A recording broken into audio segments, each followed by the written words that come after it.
So இன்றைக்கி நம்ம மித்ரன் கிராஃப்ட்ஸில் என்ன ப்ராடக்ட் பார்த்துட்ருக்கோம் அப்படின்னா 72 mm பேட்ஜஸ் தான். இது வந்து நம்ம இருக்க லொக்கேஷனுக்கு பக்கத்துலேயே வந்து ஒரு கஸ்டமர் என்கிட்ட வந்து ஒரு 10,000 நம்பர் ஆர்டர் கேட்டிருந்தார். அதுக்கு சாம்பிளாக தான் இந்த பீசஸ் நான் ரெடி பண்ணியிருக்கேன்.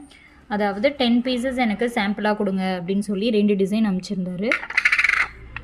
ஸோ இந்த பேட்ச் சைஸ் வந்து 72 mm. ஸோ கம்பெனியோட பிராண்டிங் அப்படின்லாம் பொலிட்டிக்கல் பேட்ஜஸ் இல்லை கஸ்டமைஸ்டாக ஏதாவது ஈவெண்ட் அப்படின்னா கூட எங்களால் இந்த மாதிரி பேட்ஜஸ் பண்ணி கொடுக்க முடியும். எங்ககிட்ட அவைலபிள் சைஸஸ் வந்து 4 சைஸஸ் இருக்குது. 32 mm, 44 mm, 58 mm and 72 mm. So இன்றைக்கி மித்ரன் கிராஃப்ட்ஸில் போன ஒர்க் வந்து இந்த 2 பேட்ஜஸ் தான்.